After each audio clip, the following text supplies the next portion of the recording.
मित्रांनो, लिसन टू री ॲप्लिकेशन तुम्हाला सर्व प्रकारचे स्पर्धा परीक्षांसाठी आवश्यक असणारे ऑडिओ बुक्स, ऑडिओ नोट्स आणि इतर मटेरियल देखील उपलब्ध करून देते. धडा 8वा. घाट, किनारी मैदाने आणि द्वीपसमूह. प्रस्तावना. समुद्र किनाऱ्यालगतचे प्रदेश अतिपूर्वीपासून मोक्याचे प्रदेश म्हणून महत्त्वाचे आहेत. कोणत्याही देशाच्या त्या नैसर्गिक सीमा असतात. जगभरातील लोकसंख्येच्या निम्मी लोकसंख्या किनारपट्टीच्या प्रदेशात राहते आणि काहींचा असा दावा आहे की 21व्या शतकाच्या मध्यापर्यंत तो कितीतरी पटींनी वाढेल. या प्रदेशात आर्थिक घडामोडींची केंद्र असलेली कितीतरी महानगरं आहेत. भारताचा किनारपट्टीचा प्रदेशही याला अपवाद नाही. भारतातील सर्वात वरच्या क्रमांकाच्या 4 महानगरांपैकी 3 किनारी प्रदेशात आहेत. या ठिकाणी लोकसंख्येची घनता जास्त आहे. या घटकात आपण पश्चिम आणि पूर्व किनारी प्रदेशांविषयी आणि पश्चिम व पूर्व घाटांविषयी जाणून घेणार आहोत. याशिवाय आपण आपल्या देशांच्या द्वीपांसंबंधी अभ्यास करणार आहोत. पश्चिम घाट आणि पश्चिम किनारी मैदाने. सातपुडा पर्वतरांगांच्या दक्षिणेला पसरलेल्या दख्खनच्या पठाराच्या दोन्ही म्हणजे पश्चिम आणि पूर्व सीमांना घाट आहेत. मात्र या घाटांचे स्वरूप आणि घाटांपासून ते किनाऱ्यापर्यंतच्या किनारी मैदानांचे स्वरूप यात प्रचंड फरक आहे. त्यामुळे ते दोन्ही प्रदेश वेगळे आहेत असेच मानावे लागते. प्राकृतिक पार्श्वभूमी. पश्चिम घाट. उत्तरेकडील साल्लेर मुल्हेर शिखरापासून सुरू झालेला पश्चिम घाट द्वीपकल्पाच्या संपूर्ण लांबीबरोबर अरबी समुद्राला समांतर पसरत गेला आहे. त्याची लांबी सुमारे 1600 किलोमीटर आहे. या घाटाने पठाराची सीमा तयार झाली आहे. त्याला सह्याद्री असे म्हणतात. या घाटाची उंची दक्षिणेकडून उत्तरेकडे कमी कमी होत जाते. पश्चिमेच्या बाजूला त्याचा उठाव 1000 मीटरपेक्षा जास्त आहे आणि तो पूर्वेकडच्या बाजूला पठारी प्रदेशात मिसळून जातो. अन्नामलाई डोंगर नावाने ओळखला जाणारा दक्षिण घाट उत्तर मध्य घाटापासून एका मोठ्या खिंडीने वेगळा केला आहे. तिला पालघाट खिंड असे म्हणतात. सर्वसाधारणपणे सह्याद्रीचे पुढील प्रमाणे भाग पडतात. उत्तर सह्याद्री महाराष्ट्र पठाराच्या सीमेकडील भाग, मध्य सह्याद्री कर्नाटकच्या पठाराच्या सीमेकडील भाग आणि दक्षिण सह्याद्री पालघाट खिंडीच्या दक्षिणेकडील भाग. पश्चिम घाट हा पठाराचा भित्तीकडा असला तरी त्याची रचना भिंतीसारखी नाही. त्यामध्ये अनेक कमी उंचीचे भाग किंवा खंड आहेत. किनारी भागात जाण्या येण्यासाठीचे मार्ग काढण्यासाठी या खिंडीचा उपयोग झाला आहे. उदगमंडलमच्या दक्षिणेला असणारी पालघाट ही सर्वाधिक मोठी खिंड आहे. संपूर्ण पश्चिम घाटात विविध प्रकारच्या खडकरचना दिसून येतात. उत्तरेकडील घाटात काळा खडक प्रामुख्याने आढळतो, तर मध्य भागात आपल्याला कणाश्म, पट्टिताश्म किंवा इतर प्रकारचे रूपांतरित अवसादी खडक आढळतात. अगदी दक्षिणेला कणाश्म आणि पट्टिताश्म खडक प्रामुख्याने दिसतात. तिन्ही भागांमध्ये एक प्रकारचा जांभा खडक दिसून येतो. जांभा खडकात लोह आणि बॉक्साईटचे प्रमाण जास्त असते. घाटाची उंची आणि त्याच्या पश्चिम सीमेवरील उठाव उत्तरेकडे कमी कमी होत जातो. घाटातील सर्वात उंच शिखर अन्नाईमुडी हे आहे. ते अन्नामलाईच्या डोंगरात आहे. हिमालय पर्वतश्रेणीच्या बाहेर असणारे हे सर्वाधिक उंचीचे शिखर आहे. पश्चिम घाट हे अनेक पठारी नद्यांचे उगमस्थान आहे. उदाहरणार्थ गोदावरी, कृष्णा आणि कावेरी. पश्चिम घाट हा अरबी समुद्र आणि बंगालच्या उपसागराला मिळणाऱ्या नद्यांचा प्रमुख जलविभाजक आहे. पश्चिम किनारी मैदाने. भारताची पश्चिम किनारपट्टी आणि तिच्या आजूबाजूचा किनारी प्रदेश 3 विभागात विभागला जाऊ शकतो. गुजरातचा किनारा. यामध्ये 2 मोठ्या आखाती प्रदेशांचा समावेश होतो. कोकण किनारा. असंख्य भूशीर एकमुखी नद्या आणि मध्यम लांबीची पुळण ही या किनाऱ्याची वैशिष्ट्ये आहेत. मलबार किनारपट्टी. खाजणातून लांबवर साचलेले पश्चजल, बॅकवॉटर हे या किनाऱ्याचे वैशिष्ट्य आहे. गुजरातची किनारपट्टी. भारतात गुजरात राज्याला सर्वात लांब सागरी किनारा लाभला आहे. कच्छमध्ये सपाट जमीन आहे. तेथे काही मध्यम उंचीच्या टेकड्या आढळतात. मात्र अधिकांश भूभाग दलदलीचा आहे. रण आणि काठियावाड द्वीपकल्पाच्या मधील हा समुद्राचा उथळ भाग आहे. या ठिकाणी अनेक बेटे आहेत. त्यातील काही प्रवाळ खडकांच्या रूपात आहेत. कच्छच्या आखातात सागरी राष्ट्रीय उद्यान विकसित केले आहे. गुजरातच्या किनाऱ्यावरील आणखी एक मोठे आखात म्हणजे खंबातचे आखात आहे. हे आखात काठियावाड द्वीपकल्पाला दक्षिण गुजरातपासून अलग करते. या आखातात साबरमती, नर्मदा आणि तापी या मोठ्या नद्या येऊन मिळतात. कोकण किनारपट्टी. अरबी समुद्र आणि पश्चिम घाट यांच्यामधील जमिनीच्या अरुंद पट्ट्याला कोकण मलबार किनारपट्टी म्हणतात. या किनारपट्ट्याची रुंदी सुमारे 50 किलोमीटर ते 100 किलोमीटरच्या दरम्यान आहे. या किनारी प्रदेशात पश्चिम घाटापासून किनाऱ्यापर्यंत विस्तारलेल्या भूशिरांची मालिकाच पसरली आहे. कोकण किनारा हा अधिकांश खडकाळ किनारा आहे. ही खडकाळ भूशिरे अधूनमधून मध्यम किंवा कमी लांबीच्या पुळणांमुळे आणि त्यातच पश्चिम घाटाच्या पश्चिमेकडील उतारांवर उगम पावणाऱ्या नद्यांच्या मुखालगत असणाऱ्या खाड्यांमुळे वेगळी झाली आहेत. पश्चिम किनाऱ्यालगत अनेक किनारी बेटे आढळून येतात.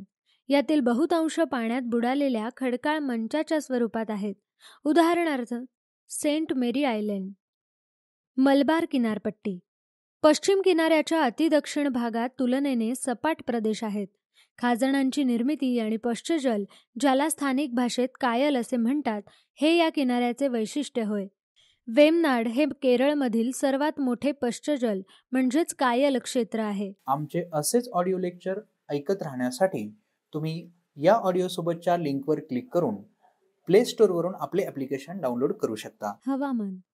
पश्चिम घाट आणि त्यालगत असणाऱ्या किनारपट्टीच्या मैदानी प्रदेशाचा पर्जन्यमानावर सर्वाधिक प्रभाव पडतो. पश्चिम घाट संपूर्ण पश्चिम किनारपट्टीला समांतर पसरला आहे आणि नैऋत्य मोसमी वाऱ्यांसाठी तो मोठा अडथळा आहे. या वाऱ्यामुळे या प्रदेशात मोठ्या प्रमाणात पर्जन्यवृष्टी होते. किनारी प्रदेशांकडून घाटाकडे जावे तसे पर्जन्यमान वाढत जाते. घाटक्षेत्रात ते सुमारे 4000 मिलीमीटर असते. आगुंबे येथील सरासरी वार्षिक पर्जन्यमान सुमारे 7640 मिलीमीटर आहे. ईशान्य प्रदेश वगळता हे भारतातील सर्वात जास्त पावसाचे ठिकाण कर्नाटक राज्यात आहे. किनारी मैदानी प्रदेशाचे हवामान पावसाळ्यात उष्ण आणि दमट असते. घाट प्रदेशात हवामान दमट असते, पण मैदानी प्रदेशासारखे उष्ण नसते. मृदा. पश्चिम घाटातील आणि लगतच्या मैदानी प्रदेशात, विशेषतः दक्षिणी भागात जांभी मृदा आढळते. ही मृदा तपकिरी लाल रंगाची असून त्यामध्ये लोहाचे प्रमाण अधिक असते. ही मृदा आम्लधर्मी आहे. मैदानांच्या उत्तर भागात, विशेषतः गुजरातच्या मैदानी प्रदेशात गाळाची मृदा आढळते. नैसर्गिक वनस्पती आणि प्राणी. जास्त पर्जन्यमान, उष्ण आणि दमट हवामान, त्यामुळे घाट प्रदेशात नैसर्गिक वनस्पतींची भरघोस वाढ झाली आहे. दक्षिण सह्याद्रीतील काही प्रदेशाला उष्णकटिबंधीय वनांचे वरदान लाभले आहे. दक्षिणेकडे आपण शोला वने पाहू शकतो. यामध्ये अनेक जातींचे वृक्ष आढळतात. लागवड केलेल्या वनांमध्ये निलगिरी आणि साग हे वृक्ष आढळतात. मध्यघाट प्रदेशाच्या आसपास मर्यादित घनदाट जंगल आढळतात. पश्चिम घाटाच्या दक्षिण भागात वन्य प्राणी जीवनात वैविध्य आढळते. हत्ती, गवे, बिबळे, काळे चित्ते, वाघ, अस्वल, विविध प्रकारची माकडे, रानडुकरे इत्यादी प्राणी या भागात आढळतात. सध्या पश्चिम घाटात 7 राष्ट्रीय उद्याने आणि 39 वन्यजीव अभयारण्ये आहेत. जीववैविध्य संवेदन क्षेत्राचा पश्चिम घाट एक भाग आहे. हल्लीच पश्चिम घाटातील 39 ठिकाणांचा समावेश वर्ल्ड हेरिटेज साइट्समध्ये युनेस्कोने केलेला आहे. किनारी प्रदेशात वनांची घनता आणि विविधता एकदम कमी होते. वनक्षेत्रात काजू आणि फणसाच्या झाडांची वनीकरण कार्यक्रमाअंतर्गत लागवड केली जाते. कोकणाच्या उत्तर विभागात अंजन, कांचन इत्यादी वृक्ष जास्त प्रमाणात आढळतात. लोकसंख्या आणि वसाहती. पश्चिम प्रदेशात लोकसंख्येची घनता कमी आहे. लोकसंख्या बहुतेक छोट्या छोट्या गावांमधून आणि विखुरलेल्या वाड्यांवस्त्यांमधून ती विभागली गेली आहे. पश्चिम घाटात आदिवासींची लोकसंख्या जास्त आहे आणि ती पश्चिम घाटात सर्वत्र पसरलेली आहे. त्यांच्यातील अधिकतर लोक उदरनिर्वाहासाठी वनांवर अवलंबून आहेत. बरेचसे आदिवासी आता हळूहळू शेतीकडे वळू लागले आहेत. महाराष्ट्रात भिल्ल आणि वारली आहेत. कर्नाटकात तोडा आणि केरळात कोरागा अशा आदिवासी जमाती आहेत. घाट विभागात शहरीकरणाचे प्रमाण खूप कमी झाले आहे. काही थोडी पर्यटन स्थळे आहेत, मात्र अरबी समुद्राच्या लगत असलेल्या किनारी प्रदेशात लोकसंख्येची घनता जास्त आहे. त्याचे मुख्य कारण म्हणजे किनाऱ्यालगत बंदरांची स्थानं शहरं म्हणून विकसित झाली आहेत. मुंबई आणि त्याच्या शेजारील किनारी जिल्हे ठाणे आणि रायगड, गुजरातमध्ये सुरत येथे लोकसंख्येची घनता अधिक आहे. अर्थव्यवस्था. शेती. घाटाच्या उत्तर भागात म्हणजेच अधिकतर महाराष्ट्र प्रांतात शेती मुख्यतः अरुंद दऱ्या आणि मध्यम उतारांवर केली जाते. उतारांवर शेती पायऱ्यांच्या स्वरूपात केली जाते. भात हे या प्रदेशात घेतले जाणारे मुख्य खाद्यान्न पीक आहे. बाबू बुदान डोंगराजवळील कॉफीचे मळे, उदगमंडलम आणि मुन्नार भागातील चहाचे मळे आणि केरळ, तमिळनाडू घाट भागातील मसाल्यांची पिके हे या भागातील प्रमुख मळ्यांचे प्रकार आहेत. दीर्घकालीन पावसाळा मळ्यांच्या शेतीसाठी पोषक आहे. पुरेशा पावसामुळे गुजरात मैदानी प्रदेशात ज्वारी आणि बाजरी ही मुख्य पिके आहेत. आमचे असेच ऑडिओ लेक्चर ऐकत राहण्यासाठी तुम्ही या ऑडिओसोबतच्या लिंकवर क्लिक करून प्ले स्टोअरवरून आपले ॲप्लिकेशन डाउनलोड करू शकता. कोकणापासून दक्षिणेकडील किनारी पट्ट्यात नारळ आणि सुपारीच्या बागांचे प्रमाण जास्त आहे. या झाडांची लागवड कमी जागेत होत असली तरी त्या प्रदेशाच्या अर्थव्यवस्थेला त्यांची खूप मदत होते. खाणकाम. खाणकाम हा एक मोठा बिगर शेती उद्योग घाट प्रदेशात चालतो. बॉक्साईट, मॅंगनीज आणि लोह यासारखी खनिजे घाटातील विविध भागांमधून काढली जातात. गोवा आणि मध्य सह्याद्रीतील कुद्रेमुख ही पश्चिम घाटातील सर्वात महत्त्वाची खनिज क्षेत्रे आहेत. उद्योग. प्रत्यक्ष घाटावर जरी उद्योगांचे केंद्रीकरण झालेले नसले तरी किनारी तसेच पठारी प्रदेशातील उद्योगांना घाटातील जलविद्युत प्रकल्प वीज पुरवठा करतात. घाटातील एकमेव मोठे औद्योगिक केंद्र तमिळनाडूतील कोइंबतूर येथे आहे. ते कापड गिरण्या आणि इंजिनिअरिंग उद्योगांचे केंद्र आहे. पश्चिम किनारपट्टीत अनेक औद्योगिक केंद्र आहेत. गुजरातमधील अहमदाबाद, सुरत हे देशातील एक मोठे कापड उद्योगांचे क्षेत्र आहे. त्याच्या दक्षिणेला मुंबई, पुणे हा औद्योगिक प्रदेश आहे. या प्रदेशातील उद्योगामध्ये औषधं, वाहतूक साधनं, प्लास्टिक आणि कृत्रिम म्हणजे सिंथेटिक वस्तू, चामड्याच्या वस्तू आणि जहाज बांधणी यांचा समावेश होतो. सेवा क्षेत्राच्या विकासामुळे या प्रदेशाची भरभराट झाली आहे. या दोन मोठ्या औद्योगिक क्षेत्रांव्यतिरिक्त अनेक बंदरांची ठिकाणे आहेत. अशा ठिकाणी उद्योगांचा विकास झाला आहे. उदाहरणार्थ पणजी, मंगलोर, काझीकोड आणि तिरुअनंतपुरम. वाहतूक आणि संदेशवहन. या प्रदेशातील वाहतूक व्यवस्थेमध्ये खडकाळ भूभाग, शहरीकरणाचा कमी दर आणि लोकसंख्येचा कमी घनतेबरोबरच औद्योगिक विकासाचा अभाव या कारणांनी अडथळे निर्माण झाले आहेत. किनारी प्रदेश आणि पठारी प्रदेश यामधील एक अडथळा म्हणून घाट विभाग ओळखला जातो. तरीसुद्धा खिंडीमुळे दोन्हीकडील प्रदेशात जाणे येणे सोपे झाले आहे. पठारी प्रदेश आणि किनारी प्रदेश यांना जोडण्यासाठी या खिंडीचा उपयोग रेल्वेनेही करून घेतलेला आहे. तरीही घाट प्रदेशात रस्ते वाहतूक हेच प्रमुख वाहतुकीचे साधन आहे. किनारी प्रदेशात रस्त्यांचे चांगले जाळे आहे. किनारपट्टी आणि घाट यांच्यामध्ये रस्ते उत्तर दक्षिण दिशेला धावतात. राष्ट्रीय महामार्गांना जवळजवळ समांतर धावणाऱ्या कोकण रेल्वेमुळे किनारी प्रदेश हा देशातील इतर प्रदेशांशी जोडला गेला आहे. देशातील बहुतांश औद्योगिक आणि व्यापारी शहरी केंद्र या मार्गाने जोडली गेली आहेत. या प्रदेशातील महत्त्वाची शहरे इतर भागांशी विमानसेवेने जोडलेली आहेत. किनारी जलवाहतुकीचा त्या प्रदेशाला मध्यम स्वरूपाचा फायदा होतो. पर्यटन. घाटावर अनेक थंड हवेची ठिकाणे आहेत. तेथे मोठ्या संख्येने पर्यटक भेटी देत असतात. गुजरातमधील सापुतारा, महाराष्ट्रात महाबळेश्वर, तमिळनाडूतील कोडाईकॅनल आणि केरळमधील मुन्नार ही काही थंड हवेची प्रसिद्ध ठिकाणे आहेत. याशिवाय अनेक राष्ट्रीय उद्याने आणि अभयारण्येही मोठ्या संख्येने पर्यटकांना आकर्षित करत असतात. किनारपट्टीत महाराष्ट्रात श्रीवर्धन आणि गुहागर, गोव्यात कोळवा आणि कलंगूट, कर्नाटकात कारवार आणि केरळमध्ये कोवालम येथील समुद्र किनारे पर्यटनासाठी प्रसिद्ध आहेत. या निसर्ग पर्यटन केंद्राच्या शिवाय सांस्कृतिकदृष्ट्या महत्त्वाची अशी अनेक ठिकाणे आहेत. नैसर्गिक आपत्ती.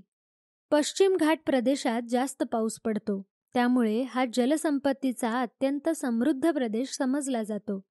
खडकाळ भूभाग, खोल दऱ्या, मोठ्या प्रमाणात उंच सखलपणा आणि यामुळे येथे सिंचनासाठी, जलविद्युत प्रकल्पांसाठी किंवा शहरांना पाणी पुरवठा करण्यासाठी धरणे बांधण्यासाठी अनुकूल परिस्थिती आहे. घाट प्रदेशात खनिज संपत्तीचे भरपूर साठे आहेत. घाटात संपन्न जैवविविधता आहे, त्यामुळे या प्रदेशाचे पारिस्थितिकीय मूल्यही अधिक असते. नैसर्गिक साधन संपत्तीने समृद्ध असलेल्या या प्रदेशाला अनेक पर्यावरणाच्या समस्यांनी ग्रासले गेले आहे. नैसर्गिक साधन संपत्तीचा अतिरिक्त वापर होत असल्यामुळे या प्रदेशातील जैवविविधतेचे जतन करणे खूप कठीण झाले आहे. किनारी प्रदेशात लोकसंख्येची घनता अधिक आहे. लोकसंख्येच्या वाढत्या दबावामुळे मानवी हस्तक्षेपाचे प्रमाणही वाढत आहे. किनारी परिसंस्था या अत्यंत नाजूक परिसंस्था समजल्या जातात आणि त्यामुळेच कोणताही हस्तक्षेप पर्यावरणीय समस्या निर्माण करू शकते. पूर्व घाट आणि पूर्व किनारी मैदाने. प्राकृतिक पार्श्वभूमी. पूर्व घाट दख्खनचा पठाराच्या पूर्वेकडील सीमेलगत पूर्व घाटाचे स्थान आहे. पश्चिम घाटाप्रमाणे पूर्व घाट हा भित्तिकडा नसून ती एक स्वतंत्र पर्वतीय प्रणाली आहे. ती कमी अधिक प्रमाणात झिजलेली तुटक पर्वतरांग आहे. ती दक्षिणेतील तमिळनाडूपासून उत्तरेकडे ओडिशापर्यंत पसरली आहे. पठारावरून वाहणाऱ्या पूर्ववाहिनी नद्यांनी ही पर्वतरांग अधूनमधून छेदली आहे. ही पर्वतरांग किनाऱ्याला समांतर पसरली आहे. पूर्व घाटाचे पुढील प्रमाणे विभाग आहेत. ओडिसा घाट हा पूर्व घाटाचा एक भाग ओडिसा राज्यात येतो. या रांगेत सिमलीपाल हा उत्तरेकडील महत्त्वपूर्ण डोंगर समूह आहे. पूर्व घाटातील मलयगिरी 1175 मीटर यांसारखी शिखरे त्याच भागात आहेत. अनेक डोंगर समूह महानदीच्या उत्तरेकडे आहेत. आमचे असेच ऑडिओ लेक्चर ऐकत राहण्यासाठी तुम्ही या ऑडिओसोबतच्या लिंकवर क्लिक करून प्ले स्टोअरवरून आपले ॲप्लिकेशन डाउनलोड करू शकता. कृष्णा आणि गोदावरी नद्यांच्या दरम्यानचा प्रदेश आंध्रमधील पूर्व घाट हे ठळकपणे दिसणारे डोंगर आहेत. या अरुंद पट्ट्यात पूर्व घाट हा छोट्या विखुरलेल्या टेकड्यांप्रमाणे दिसतो. कृष्णा नदीच्या दक्षिणेला उत्तर दक्षिण पसरलेल्या नल्लमाला, वेलिकोंडा आणि पालकोंडा या डोंगर रांगा आहेत. या रांगांची उंची 300 ते 1350 मीटर या दरम्यान आहे. पूर्व घाटाच्या दक्षिण टोकाला दक्षिण तमिळनाडूमधील कमी उंचीचे सिरुमलाई आणि कारंथमलाई डोंगर आहेत. पश्चिम आणि पूर्व घाट यांच्या विलिनीकरणाचा प्रदेश. प्राकृतिक रचनेच्या दृष्टीने पूर्व घाट आणि पश्चिम घाट यांचे निलगिरी पर्वतात विलिनीकरण होते असे समजले जाते. पश्चिम घाटाच्या पूर्वेकडे पसरलेली बिलिगिरी डोंगर रांग ही जंगल पारिस्थितिकीयदृष्ट्या मुक्त मैदान समजली जाते, जी पूर्व घाट आणि पश्चिम घाट यांना जोडते. भारतातील जंगली हत्तींचे हे दुसऱ्या क्रमांकाचे वसतिस्थान समजले जाते. त्या मुक्त मैदानाचा विस्तार आग्नेयकडे झाला आहे. यामध्ये बिलिगिरी आणि निलगिरी आणि आग्नेय या घाटांचा समावेश होतो. पूर्व किनारी मैदाने. बंगालच्या उपसागराची किनारपट्टी कन्याकुमारीपासून ते सुंदरबनपर्यंत पसरलेली आहे. पूर्व किनारी मैदानांचे वैशिष्ट्य म्हणजे पठारावरून नद्यांनी निर्माण केलेले त्रिभुज प्रदेश. गंगा ब्रह्मपुत्रा नदी प्रणालींमुळे बनलेला त्रिभुज प्रदेश आणि गंगेचा त्रिभुज प्रदेश हे दोन वेगळे विभाग समजले जातात. हा त्रिभुज प्रदेश प्रचंड मोठा आहे. गंगा नदी प्रणालीने वाहून आणलेले पाण्याचे प्रमाणही प्रचंड आहे. पूर्व घाट आणि किनारपट्टीचे यामध्ये रुंद मैदाने आहेत. संपूर्ण किनाऱ्याचे तमिळनाडूचा किनारा, आंध्रचा किनारा आणि ओडिशाचा किनारा अशा 3 भागात विभाजन करता येते. तमिळनाडूचा किनारा या किनाऱ्याला कोरोमंडलचा किनारा असेही म्हणतात. ती कन्याकुमारीपासून कृष्णा नदीच्या त्रिभुज प्रदेशापर्यंत पसरला आहे. कन्याकुमारी आणि रामेश्वरम द्वीपाच्या मधला किनारा हा मानारचा आखाताला लागून आहे. आखाती प्रदेशात प्रवाळ भित्ती तयार झाल्या आहेत. मानारचे आखात मोत्यांच्या साठ्यांसाठी प्रसिद्ध आहे. तमिळनाडूच्या किनारी प्रदेशात कावेरीचा त्रिभुज प्रदेश आहे. किनाऱ्याजवळ अनेक खाऱ्या पाण्याची सरोवरे आहेत. त्यातील पुलिकत सरोवर हे सर्वाधिक उल्लेखनीय आहे. आंध्र ओडिशा किनारा कृष्णा नदीच्या त्रिभुज प्रदेशाच्या दक्षिणेकडून सुरू होतो. या किनारी प्रदेशाची वैशिष्ट्ये म्हणजे कृष्णा, गोदावरी आणि महानदी यांचे त्रिभुज प्रदेश आणि चिल्का सरोवर आहे. हे भारतातील सर्वात मोठे खाऱ्या पाण्याचे सरोवर आहे. कृष्णा आणि गोदावरीच्या त्रिभुज प्रदेशाच्या मध्ये कोल्लेरू नावाचे एक गोड्या पाण्याचे सरोवर आहे. हवामान. पूर्व किनारी मैदाने आणि पूर्व घाट येथील हवामान आणि पश्चिम किनारी मैदाने आणि पश्चिम घाट येथील हवामानात प्रचंड फरक आहे. पश्चिम घाट नैऋत्य मान्सून वाऱ्यांना अडथळा आणतो, तर पूर्व घाट ईशान्य मान्सून वाऱ्यांना अडथळा आणतो, परंतु त्याची परिणामकारकता फार मोठी नाही. मुख्यतः घाटातील दक्षिण भाग, विशेषतः आंध्र प्रदेश आणि तमिळनाडूच्या भागात हिवाळ्यात पाऊस पडण्यास सहाय्यभूत ठरतो. मृदा. पूर्व घाटावरच्या मृदा कणाश्म आणि पट्टिताश्म या प्राचीन खडकापासून तयार झाल्या आहेत. त्या विविध प्रकारच्या लाल रंगाच्या छटांमध्ये दिसून येतात. यामध्ये सर्वात अधिक प्रमाणात आढळणारी मृदा म्हणजे लाल लोम मृदा आहे. ही लोम आणि वालुकामय असल्यामुळे ओलावा धरून ठेवू शकत नाही, त्यामुळे ही मृदा अधिक सुपीक नाही. पूर्व किनारी प्रदेशात गाळाची मृदा आढळते.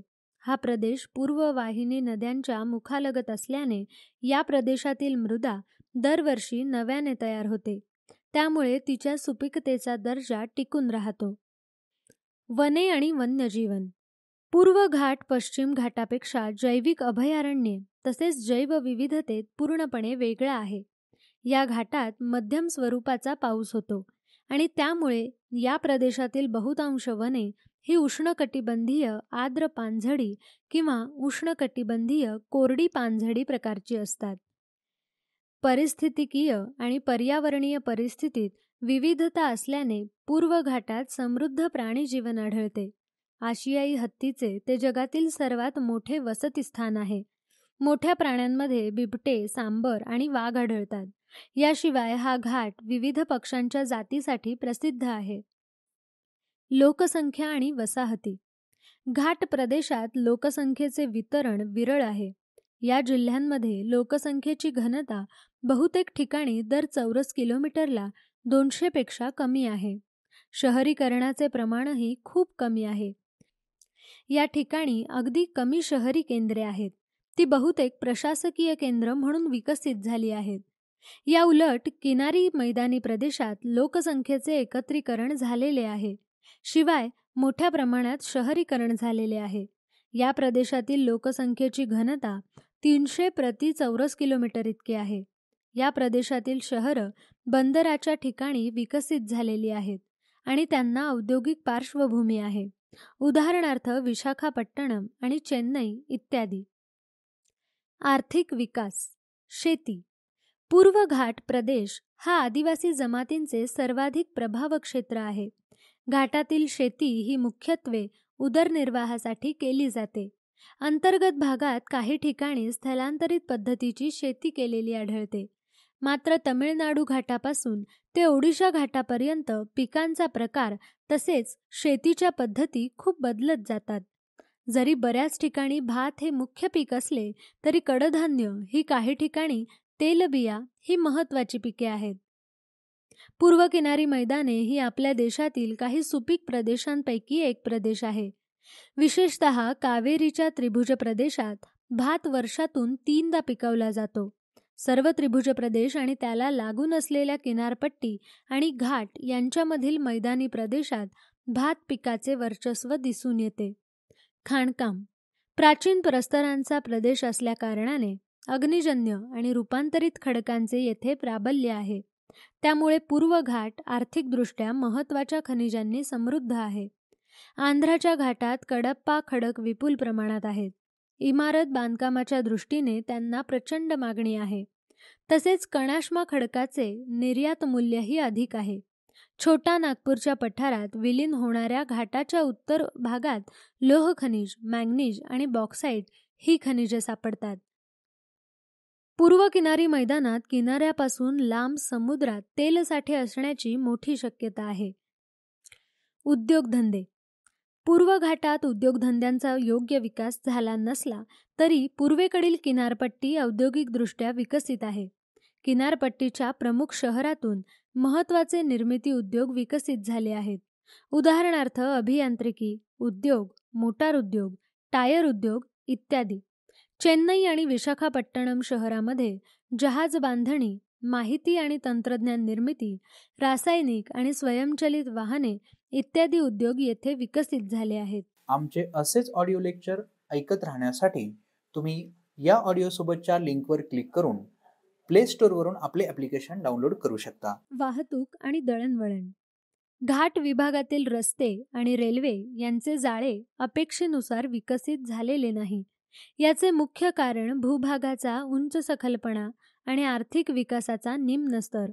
या उलट पूर्व किनारी मैदानी प्रदेशात रस्ते आणि रेल्वे यांचे जाळे चांगल्या रीतीने विकसित झाले आहे. कोलकाता आणि चेन्नई यांना जोडणारा सुवर्ण चतुष्कोन गोल्डन क्वाड्रँगल बराच भाग या प्रदेशातून जातो. या प्रदेशात लोकसंख्येची घनता जास्त आहे. जमिनीचा उठाव कमी आहे. शहरीकरणाचे आणि औद्योगिकीकरणाचेही प्रमाण अधिक आहे. हे घटक वाहतुकीच्या विकासाला पोषक ठरत आहेत. या भागात किनारी जलवाहतूक सेवाही चालते. महत्त्वाची शहरं उदाहरणार्थ चेन्नई, विशाखापट्टणम हवाई मार्गांनी जोडलेली आहेत. चेन्नई येथे आंतरराष्ट्रीय विमानतळ आहे. नैसर्गिक आपत्ती आणि पर्यावरणीय समस्या. पूर्व किनारी मैदानांना उष्णकटिबंधीय चक्रीवादळांचा नेहमीच धोका असतो. अशा प्रकारच्या घटना या भागात पूर्वीही घडल्या आहेत आणि नजीकच्या भूतकाळातही घडल्या आहेत. 2000 सालचे प्रचंड चक्रीवादळ आणि 2004 सालचे त्सुनामी आक्रमण या 2 मोठ्या घटना होत्या. त्यांनी किनारी मैदानांचा मोठा प्रदेश उद्ध्वस्त केला. पूर्व किनारी मैदानी प्रदेशात औद्योगिक विकासाचा उंचावलेला स्तर आणि लोकसंख्येचे केंद्रीकरण यामुळे पर्यावरणाच्या अनेक समस्या उभ्या राहिल्या आहेत. विशेषतः ओडिशा आणि तमिळनाडू या किनारी भागातील वाढत्या प्रदूषणामुळे किनारी परिसंस्था धोक्यात आल्या आहेत. घाट विभागात खनिजांचे समृद्ध साठे आहेत आणि खाणकामांमुळे त्या भागातील जैविक संसाधनांस हानी पोहोचत आहे. बेटे. भारतीय क्षेत्रात भारताच्या मुख्य भूमीशिवाय बेटांच्या 2 समूहांचा समावेश होतो. ते दोनही समूह मुख्य भूमीपासून दूर आहेत. अरबी समुद्रातील लक्षद्वीप समूह, बंगालच्या उपसागरातील अंदमान निकोबार समूह, भारताच्या मुख्य भूमीच्या किनाऱ्यालगत असलेली किनारी बेटे हा तिसरा समूह ग्राह्य धरता येतो. अगदी कमी क्षेत्र व्यापणारे हे द्वीपसमूह असले तरी सर्व द्वीपसमूहांचे स्थान लष्करीय दृष्टिकोनातून अत्यंत महत्त्वाचे आहे. प्राकृतिक पार्श्वभूमी. प्राकृतिक रचना. भारताच्या मुख्य भूमीपासून दूरवर असलेल्या या दोन्ही द्वीपसमूहाची प्राकृतिक वैशिष्ट्ये अतिशय भिन्न आहेत. दोन्ही समूहाचे स्थान उष्णकटिबंधीय सागरामध्ये आहे. उष्ण आणि नितळ स्वच्छ पाणी प्रवाळांच्या वाढीसाठी उपयुक्त असते. या दोन्ही द्वीपसमूहात आपल्याला जिवंत प्रवाळांच्या वसाहती दिसतात. प्रवाळ हे तापमानातील बदलांच्या प्रती खूप संवेदनशील असतात. समुद्राच्या पृष्ठभागाच्या तापमानात झालेल्या थोड्या बदलाने सुद्धा त्यांचे विरंजन होते. त्यामुळे प्रवाळ हे जागतिक हवामान बदलांचे अतिसंवेदनक्षम निर्देशक आहेत. अरबी समुद्रातील लक्षद्वीप समूह हा अरबी समुद्रात एकवटलेला 36 बेटे, उपखाड्या किंवा शैलभित्तीचा एक समूह आहे. जलमग्न पर्वतीय रांगेचे अतिउत्तरेकडील भाग म्हणजे अरबी समुद्रातील लक्षद्वीप, मालदीव आणि छागोस द्वीपसमूह. पुढे दिलेल्या नकाशा अभ्यासा. त्यात भारताच्या मुख्य भूमीसोबत लक्षद्वीप बेटांचा समूह दाखवला आहे. उत्तर दक्षिण पसरलेल्या समुद्रांतर्गत डोंगर रांगांचा तो वरचा भाग आहे हे तुमच्या लक्षात येईल. या द्वीपांची उत्पत्ती प्रवाळांपासून झाली आहे. ते ज्वालामुखीच्या शिखरांभोवती तयार झाले आहेत. असा अंदाज आहे ते प्रवाळद्वीप किंवा शैलभित्ती स्वरूपात आहेत. सर्वसाधारणपणे अधिकांश द्वीपांची प्राकृतिक रचना एकसारखी आहे. या द्वीपांच्या पश्चिम भागात मोठे खाजण आहे. तुलनेने खाजणांच्या द्वीपांची मुख्य भूमी अगदीच नगण्य आहे. खाजणांच्या भोवती शैलभित्ती आहेत. कोणत्याही द्वीपावरची भूमी समुद्र सपाटीपासून 5 मीटरपेक्षा उंच नाही आणि काही द्वीप आणि शैलभित्ती ओहोटीच्या काळातच दिसतात. तेथे डोंगर किंवा नदी प्रवाह नाहीत. अंदमान निकोबार बेटे. या द्वीपसमूहात विविध आकारांची तब्बल 572 बेटे समाविष्ट आहेत. त्यापैकी 38 बेटांवर मानवी वसाहती आहेत. या बेटांना सामान्यतः जरी अंदमान निकोबार बेटं म्हणत असले तरी हे 2 वेगळे समूह आहेत आणि ते एका खोल खाडीने विभागले गेले आहेत. याला 10 अक्षांश खाडी असे म्हणतात. प्राकृतिक रचनेच्या दृष्टीने हे 2 समूह अतिशय भिन्न आहेत. अंदमान आणि निकोबारमध्ये प्रवाळ हे कमी अधिक प्रमाणात काही बेटांच्या भोवती झालरीप्रमाणे दिसणाऱ्या शैलभित्तींच्या स्वरूपात आहेत, परंतु अंदमान समूहात प्रवाळांची बेटे आढळत नाहीत. अंदमान समूह. अंदमान बेटांचे 2 भाग आहेत. एक आहे मोठे अंदमान आणि दुसरे लहान अंदमान. अरुंद खाड्यांनी मोठे अंदमानचे उत्तर अंदमान, मध्य अंदमान आणि दक्षिण अंदमान असे विभाजन केले आहे. अंदमान बेटे ही बेटांची एक साखळी आहे जी उत्तरेपासून दक्षिणेकडे पसरलेली आहेत. ही सर्व बेटे जलमग्न पर्वत शृंखलेची शिखरे आहेत. प्रत्येक बेटाच्या मध्यभागी उंच प्रदेश आहे. त्याच्या बाजूने सपाट प्रदेश आहे ज्याला सर्व बाजूंनी उतार आहे आणि शेवटी किनारपट्टीत तो विलीन झाला आहे. मध्य अंदमानच्या पूर्वेला असणारे बॅरन बेट हा भारतातील एकमेव जिवंत ज्वालामुखी आहे. निकोबार समूह. 10 अक्षांश खाडीच्या दक्षिणेला असलेला निकोबार हा वैशिष्ट्यपूर्ण बेटांचा समूह आहे. त्यात 22 बेटे असून त्यातील 10 बेटांवर वस्ती आहे. किनारी बेटे. वर उल्लेखलेल्या 2 द्वीपसमूहांव्यतिरिक्त भारताच्या किनाऱ्यालगत अनेक बेटे आहेत. त्यातील काही अगदी लहान आहेत आणि किनाऱ्यापासून काही किलोमीटर अंतरावर आहेत. कच्छच्या आखातातील बेटे ही बहुतांश झालरीसारख्या प्रवाळांच्या शैलभित्तींच्या स्वरूपात आहेत. कोकण आणि मलबारच्या किनाऱ्यालगत अनेक छोटी बेटे आहेत. बंगालच्या उपसागराच्या किनाऱ्यालगत मोठ्या संख्येने अवसादी बेटे आहेत. आमचे असेच ऑडिओ लेक्चर ऐकत राहण्यासाठी तुम्ही या ऑडिओसोबतच्या लिंकवर क्लिक करून प्ले स्टोअरवरून आपले ॲप्लिकेशन डाउनलोड करू शकता. हवामान. लक्षद्वीप या बेटांचे हवामान उष्णकटिबंधीय स्वरूपाचे आहे. ते उष्ण आणि दमट अथवा उपोष्ण प्रकारचे आहे.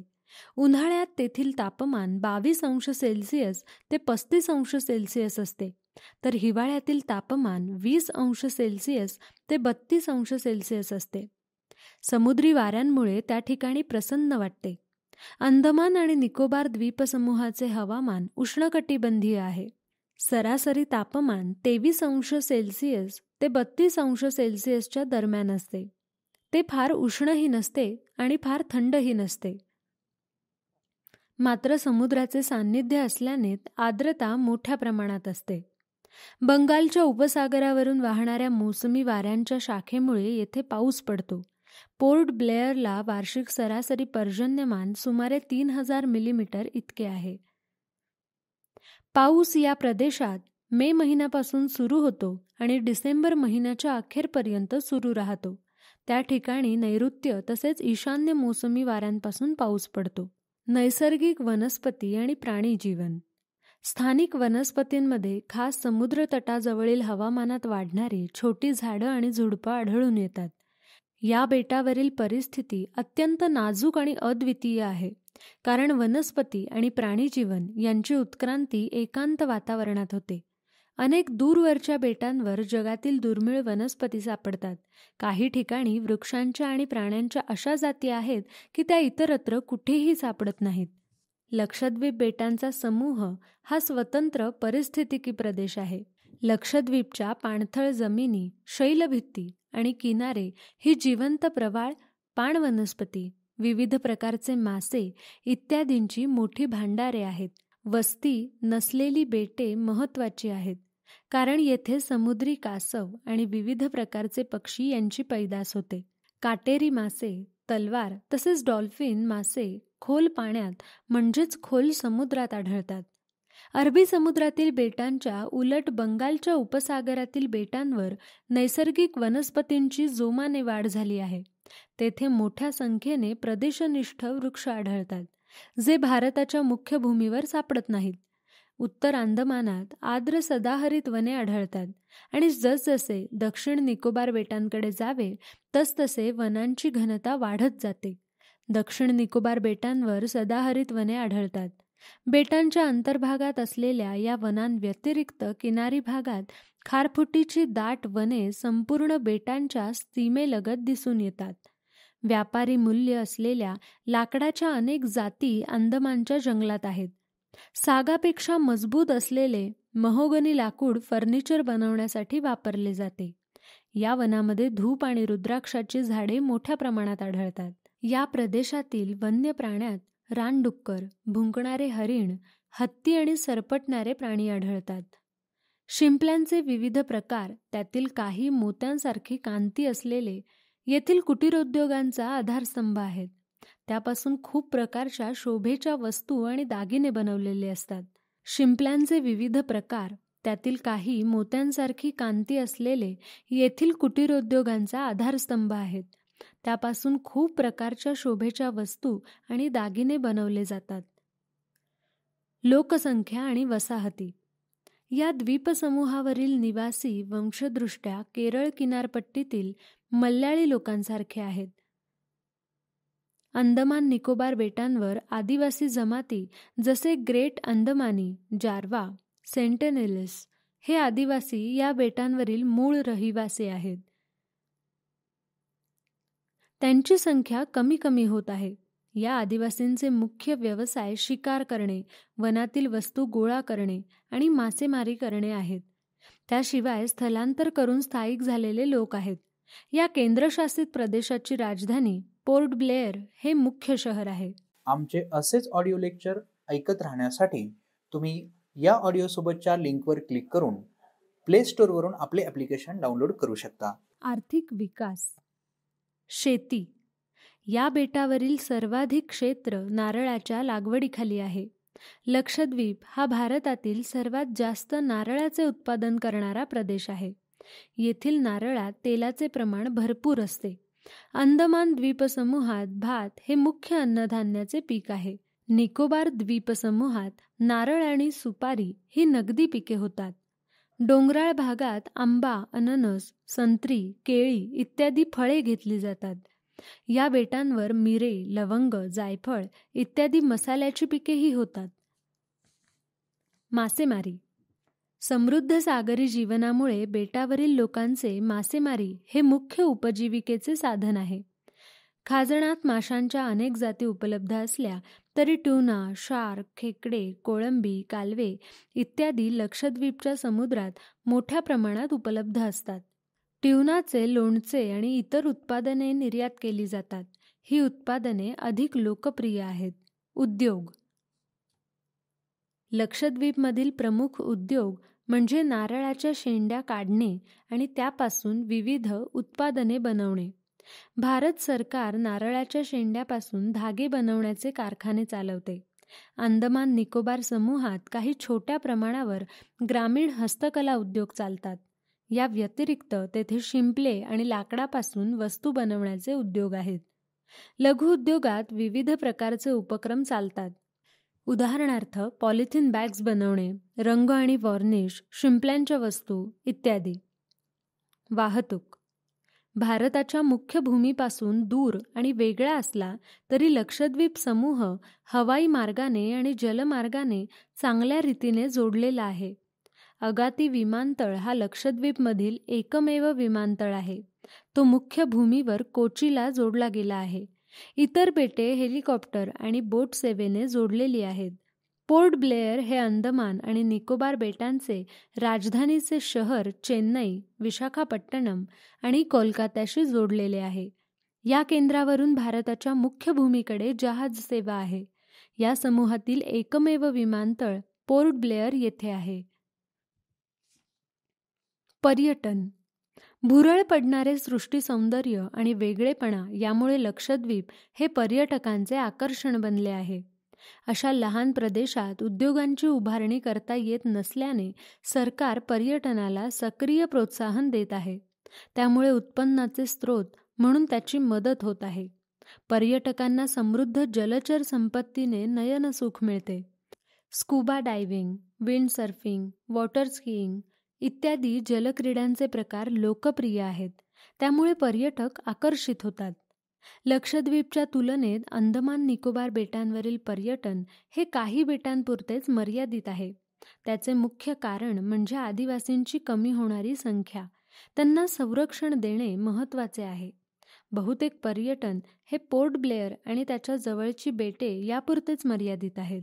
लिसन टू ॲप्लिकेशन तुम्हाला सर्व स्पर्धा परीक्षांसाठी आवश्यक असणारी ऑडिओ नोट्स, ऑडिओ बुक्स आणि इतर मटेरियल देखील उपलब्ध करून देते. चला तर मित्रांनो, भेटूयात पुढच्या लेक्चरमध्ये. तोपर्यंत धन्यवाद.